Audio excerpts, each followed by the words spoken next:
Okay, that is a question that sometimes I don't know who I am. Uh, well, I was born in Quito, Ecuador, in South America, Mm, and I was raised in Havana, Cuba. So, but my first memories when I was a child in Ecuador is a country like in the Andes. Um, that's a funny story because when I have my musical memories, it goes from all my all my education in Cuba, and that is exactly what I do in my background and the music I play and the music I it's in my blood and I sweat that music. But in the back of my head and my memories, my childhood was being a country boy. I wasn't living in the country, but my memories with my grandma, she had a little farm on the country, and I was in between trees and seeds and cows and pigs and listening that music from the Andes. oh, wow. That's wild, man. So you grew up in Havana, Cuba, and so at what age did you start really going after the music and playing the music, or did you just always play? Well, when I was 5, I was that's a memory that I have in my brain like it was yesterday. Um, being a kid in South America with a black and white 14 inches TV with very reduced programming. It was one show that shows the video clips. So I was always ready for that show, and I was 5 years old. Wow. It's a show I want to watch every day. It was every day at noon. And one day I remember watching this band that it was band in Ecuador, but the members were from Chile and Uruguay. Hmm. And they migrated in that time to Ecuador with their band. And that was the first band playing rock and roll with the look Hmm. in Ecuador. They have super long hair, leather jackets, amazing guitars, huge drum set. Before them, everybody was playing rock and roll, but it was a bunch of kids with short hair and polo shirts playing rock and roll. So when they start playing, the first time I hear the presenter say, "From this band is in Ecuador, and this band is called Barro," and they played the video, and I was like, "Oh my God, that can happen here." Wow. And the drummer was a lot on the video, and then I look at the drummer and I said, like, I want to do that. That's what I want to be him. Hmm. And I told my mom because I was so excited, and the same day I told my mom, Mom, I know what I want to do with my life. So always parents will kind of laugh when a kid said that. Oh yeah, kid, tell me what you want to do. I want to be a drummer. The good thing is that in my house, my mom and my grandpa um, said, "Okay." Uh, my grandpa was like my father; he raised me.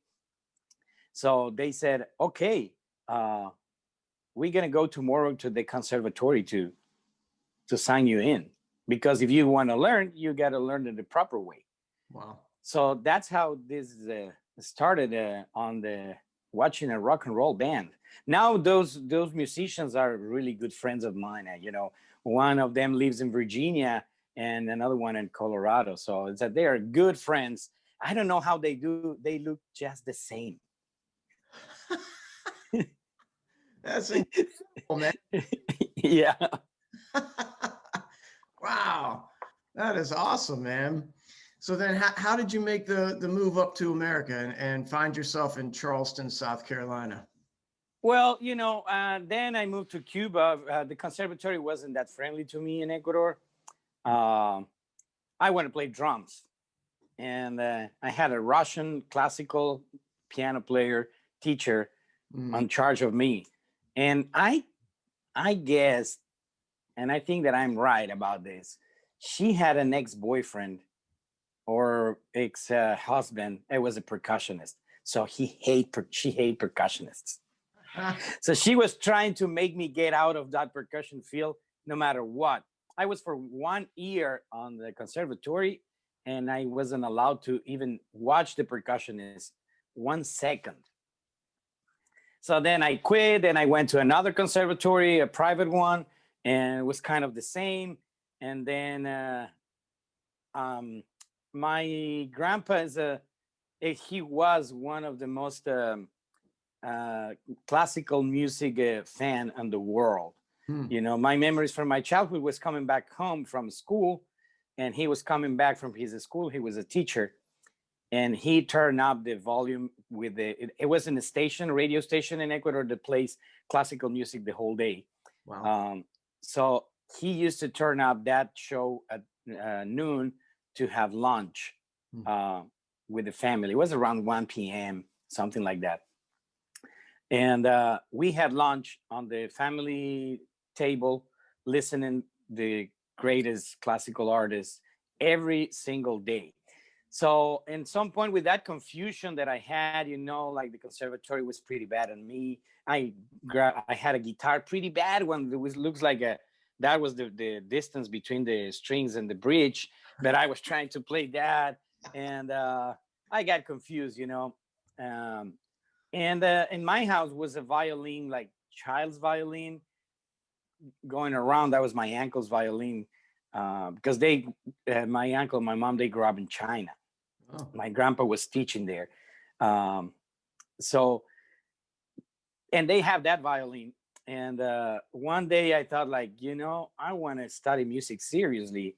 And my grandpa said, okay, you want to learn the violin? And I said, okay. And I kind of started. But it wasn't my thing. You know, I was like, I love violin, but not to play. Right. And I was walking back from the conservatory when I had a teacher at the conservatory just for violin. And I was coming back every time, like at evening, taking the bus ride. So every time I was jumping out of the bus and the street, I look at these guys. They were super hippie guys, like super hippie guys, no shoes. Everything was just like, okay. And they approached me one day and they said, you play music? I said, I'm learning, trying to learn. They said, we play music. Come on, join us. They live like a block from my house, or a couple blocks. They said they had a room they built with wood on the roof of their house, their family house, and they had instruments. And they just play whatever they can. You know, they weren't good, but they weren't bad either. And they had a drum set there, a really crappy drum set. Yeah. And I just walk in the room and I started saliving, you know, the drum set. Oh my God. So we did that like several times, and I was just sitting there. Well, they said, you play drums? And I didn't play, but I said, yes. I knew how to play backbeat, like the most simple rhythm. That was like boom, pa, boom, pa. And I used to do that I did like 4 nights that, like non-stop. That was everything I knew, and that's what I did. And they were just happy with that. They were just on their brains, you know? Yeah. So one night I said to the guy, man, you're so lucky you have a drum set. And he said, nobody plays drums here. You are so lucky to have that beautiful violin. And I said, let's trade. And he said, are you serious? I said, yeah. Are you serious? Yes. And that night I left my violin that I learned later, and it was a little bit expensive. But I trade for that crappy drum set, like super crappy, like $30 drum set. But that night when they said that, the jam ends, because I said, okay, I'm taking my drum set home and you're going to help me. So we were like ants walking on the street with pieces of drums, like 5 guys. Wow. We got to my house, super quiet. Nobody knew that I was bringing the drum set. I put it in my room, and then I started playing drums. So then when I was a teenager, I went to Cuba. And then I grew up there. You know, I left Cuba when I was an adult after a couple of marriages and everything. So when I left Cuba, I went back to Ecuador. And I was playing in Ecuador with several bands, pop mostly. And I was teaching at the Berkeley branch in Ecuador. And I had then after my own conservatory, my own school in a conservatory. But then the band, I played for 9 years with the most popular band in Ecuador. And I was absolutely busy with them. They were touring all the time. Wow. And one night they decided, we used to take a break in December. We used to do a big show December 5th, that it's some Independence Day in Quito. And the foundation of Quito party is huge. And we used to do one concert in December and coming back January, at the end of January, to do the next. So we used to take more than a month off, and nobody talks, like same band for 9 years, almost every day together. The break is a break. Nobody want to see each other or talk to each other. But when we came back from that break, I had a text message from the guitar player, said, "Dude, where you been? The band is over." And I said, "What are you talking about? When that gonna happen?" And he said, "Already happened. Wow. We have no job." Wow. It was like that. And suddenly I was unemployed. Wow. And by that time I left my job at the university at Berkeley, because I was so busy touring with the band that was a conflict. And even if they were so cool with me, because they said that's what the kids want to see, you want to study music, but you're going to be successful. But at some point it was too much.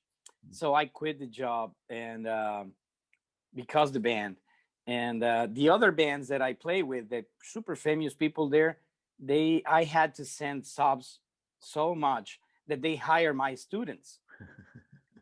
So I start calling people when I was unemployed and say, "Dude, if you need me, say you send me an amazing student, and he's with me now." And that was like everywhere. So at some point I was like, okay, what I'm gonna do with my life? It was harsh. Yeah. Because I started coming down and down, and then suddenly I had a super nice car, and I sold that car. Wow. To buy a cheaper one, to try to do, like say, okay, everything's gonna be fine. I'm gonna sell the fancy car and have another one, and then I had to sell another one, and then I had to sell that one to get a moped. So at some point I was riding a moped around the city. Oh man. Wow. And so at that point, one of the singers that I used to play with him, super famous guy, moved to Miami like maybe a year before that.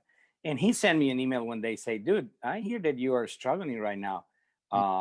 You can get this." I was recording an album, a solo album at the time. So I said, "You have your album?" "Yes." "I'm going to put you in touch with somebody." So he put me in touch with that person that I happen to know them from Cuba in New York. So they signed the album with a small label to do distribution in New York. And at the same time, this singer said, "If you do that, now that you have that, you can get a visa to come to work with that album, with that, it's like in a special visa for artists." Wow. So you need to apply and pay for the visa, but if you prove that you are one of the most recognized artists in your area and where you live, you will be able to have that. So I said, well, there's nothing to lose. I was struggling at the moment. And I contacted a lawyer here, and he said, "Send me all your paperwork. I will tell you if this works or not. I just take cases that I know will succeed." And I sent my paperwork. Next day, he said, "Yeah, you can ask for that visa 3 times if you want, with all that paperwork that you have." So we applied for that, and took longer than I thought, because at the time I went to my friend's conservatory to buy a book for my kids, and he said, "What you doing?" I said, "Nothing. Now I'm just apply for this visa to go, because I have this contract with the label, and if I'm not there, it's not much that they can do. So I'm gonna try to go and work with start a band in New York and doing all that stuff." So he said, "Well, in the meantime, do you want to be my partner?" And he showed me a huge room he had empty. Wow. It was a studio. It was an office with a building with a whole room. It used to be the pool of the house that he bought for his conservatory, and he covered the pool. So it was a huge, long room. He said, "I have this empty, and I don't trust anybody to do it. But if you want to do it, be my partner. You can start your own school under my conservatory." Wow. And I said, let's see. It was super successful. It was nice. We started, and I started having the students, and more and more and more. And then I got hired to play with a band, traditional music from Latin America, and they are super successful. They are older than me. The band. The band was started in 1973, and I was born in 74. So it was a nice band with the living legends. And suddenly I got hired. So I had a new band, and I had my conservatory. And then at some point I thought, like, okay, nothing has happened with this visa, and I'm fine. And the lawyer said one day, like, if this visa doesn't go through, I will give you back your money. That's for sure. So at that point, like, was too long. And I called the guy and I said, dude, what happened? And he said, I have no answer yet. And I said, well, it is more than the time we were supposed to be waiting. So I just want my money back. And when I'm going to buy a new car. And I was, again, going back in track. And he freaked out because he knew he had to give me back the money. And he didn't answer for a week. And suddenly I had on the conservatory, I received a mail. It was a big envelope with the visa. So he had the visa, but he had it under so much paperwork that he didn't know that he received it like months before. Wow. So when I told him that he had to send me the money back, he started to move all the paperwork to see what happened. Yeah. And he found it, and he sent me. He didn't say a word. He just sent the visa. So I had that visa in my drawer in my office at the school for a week. I was like, okay, I don't want to go anymore. I was fine. Again, I was like, I had my school, I had my house, my kids, my wife, that now is my ex-wife, playing with a nice band. I was starting to do recordings again. So everything was just coming back to normal. And but after a week, I thought, we made that decision to apply as a family.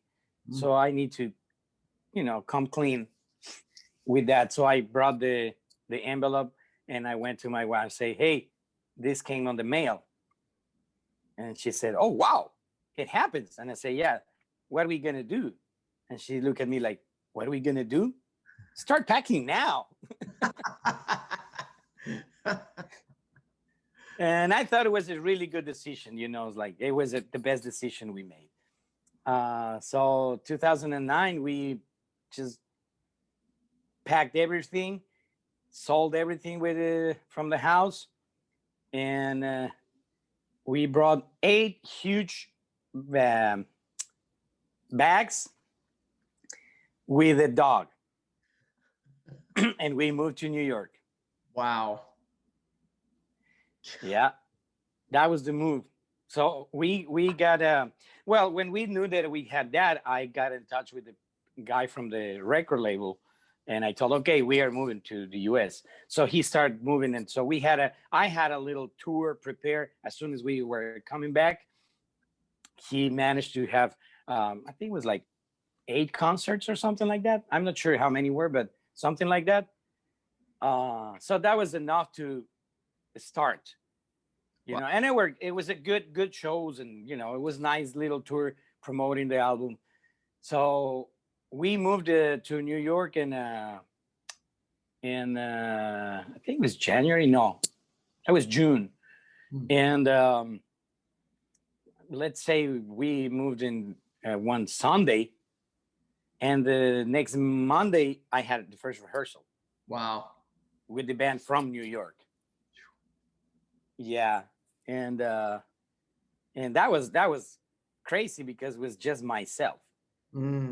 you know, with all original music on the album, and ready to play. And so we get to the rehearsal place in Manhattan, a big building. That was a first for me.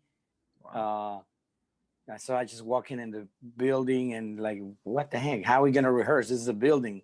I was used to houses and warehouses to do that. And then suddenly you open the door, it's a huge studio with all the equipment and everything ready there. So I got lucky with that because it's, well, and while I was doing that, my ex-wife was with a friend's wife looking for an apartment. Huh. The next morning we arrived to New York. So I got lucky because the drummer, as a young kid, family friend, Cuban guy, he said, don't worry, I'll find the right people for you, and we're gonna hire the best people.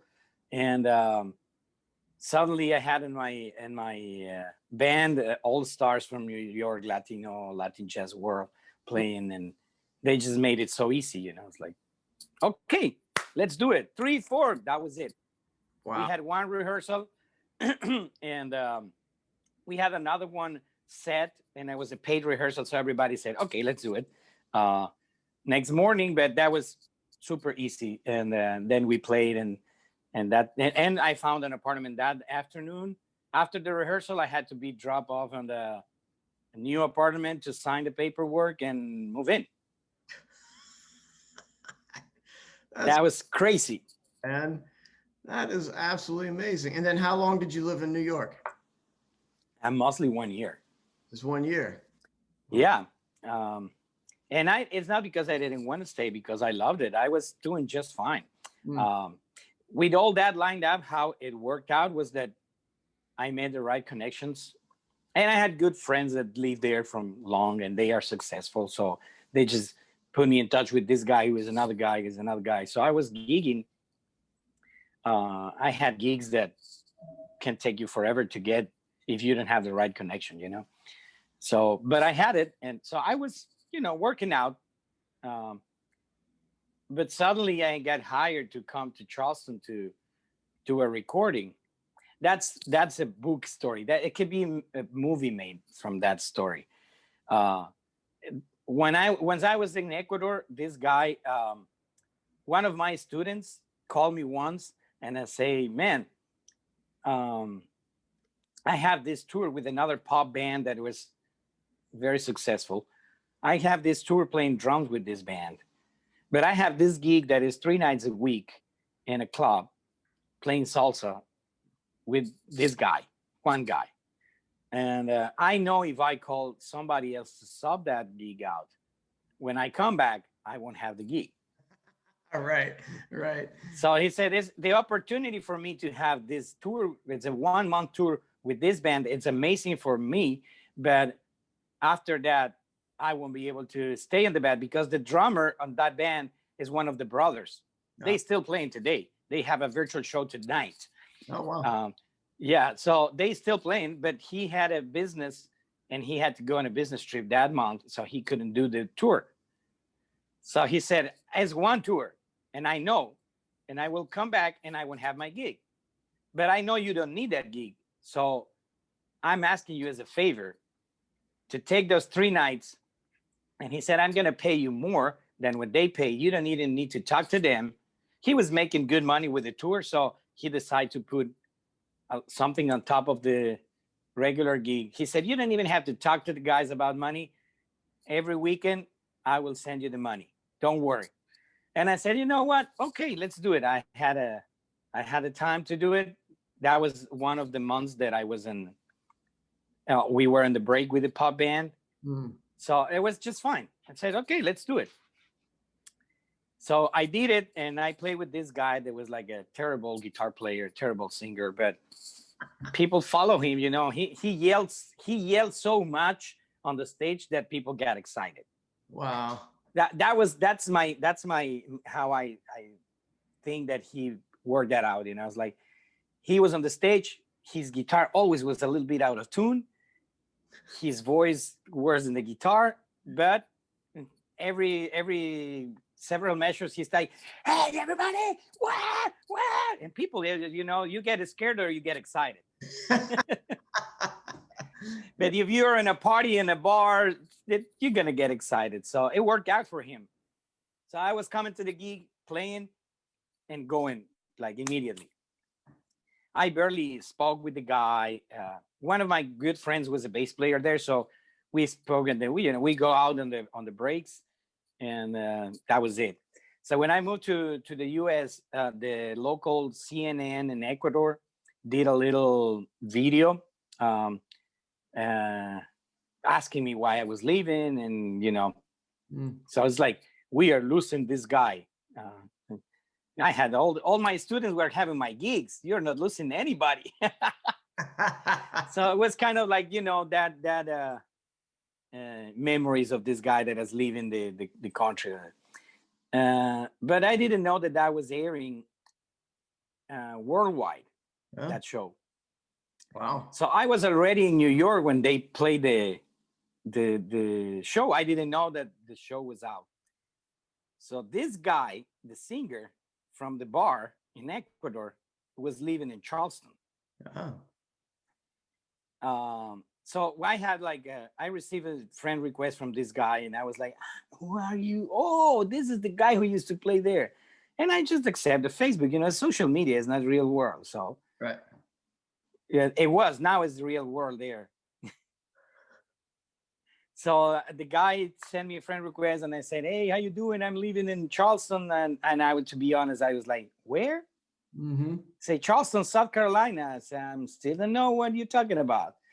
So he said, it's a beautiful city in the South, blah, blah, blah, blah, blah. And I said, what are you doing? And he said, oh, I have the most successful Latino project in the area, all South Carolina and Georgia.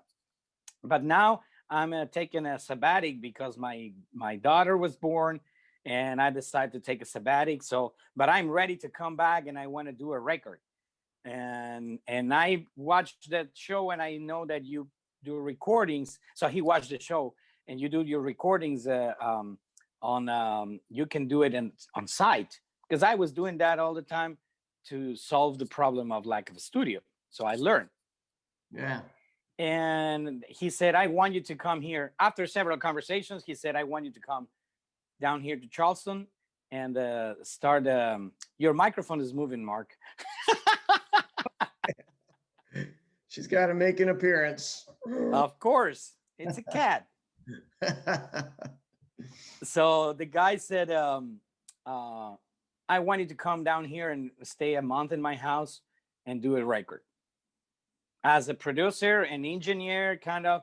So I didn't want to do it because I was just starting in New York. And I told the guy, man, it's a lot cheaper for you to come to New York and do the record. I will find a good rate and a nice studio and the night shifts. That is a lot cheaper. But it will be a lot cheaper for you to come stay a month in New York. And I said, it will take less than a month, like, we're going to have musicians here to do that. We'll do it in a couple of days, but it will be a lot cheaper than me going down to Charleston, because I'm going to have to stop playing all these gigs that I'm just getting into. It's like I'm playing for a few months and now suddenly I'm going to leave. So I don't want to lose these gigs. And he was like, man, just tell me a number.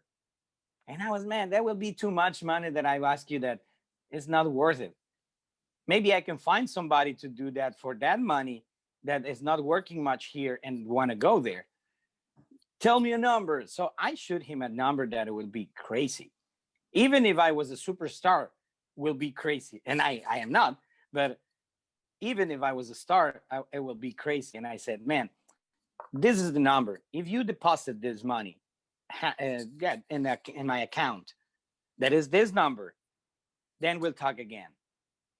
So my wife said, like, what are you talking? I said, this guy, he wanted me to go down there. And so how much you told him? And I said, I told him that. And she said, okay, it's good. He won't call you anymore. So next morning, my wife woke up. She was working in a PR office, and she used to wake up earlier than me. and checked the bank account on the computer. And she yelled from the desk. It's like, what is going on? I said, what happened? Where's that? Who's this name? And there's all this money on the account, like where that came from, those thousands of dollars. Like, and I said, oh my God, I can't believe it. He did it. And he did it. He deposited a bunch of money. So then I told her, okay, now I need to start making bags to go down there with instruments and everything. So I did it. I came down here and I went straight to his house in Somerville, and I set up on a home studio, and we were trying to recording. It was a horrible experience because it was so bad. I hear, well, but he had the money. He got you there. Yeah. So I stayed. I barely went out of his house because it was working all the time. And when he was leaving, I was staying trying to fix something. And so when we finished, I said, okay, thank you so much. I'm back to New York. So I got my money and went back to New York. Luckily, when I went back, I called the guys, next week I'm coming back next week. And I think like 90% of the gigs just went back to me. Wow. So I was again back my life. And then he started calling again that he was ready to do a tour. And I said, man, first of all, you need a band. And he said, don't worry, I'm the most successful guy here. We're going to do it. Okay. When I came down here, he was showing off in a way that I believed him that he was successful. He had a nice house, super nice cars. He was spending a lot of money in meals and stuff like it's not usual if you're not successful. Right. So I told the guy, man, that is, and I said, how long will be the tour? He said, because I've been out of the loop for so long, it will take at least 1 year touring around South Carolina, North Carolina, and Georgia. And I said, okay, in that case, you have a lot of money, right? And he said, don't worry about it. And I believe him because he said he did that with the recording. So I talked to my wife and I said, well, this is the offer. And she said, let's do it. Wow. She already checked Charleston when I was here for a month. Mm. And of course, we love Charleston. It's beautiful. It's nice. The weather is so beautiful. I hate the cold weather. Mm-hmm. So that was a catch for me. Mm-hmm. Because when I came down here, it was January. So the first time, and I came with all my winter clothes from New York, and I didn't use anything. Yeah, I had to buy shoes in Charleston.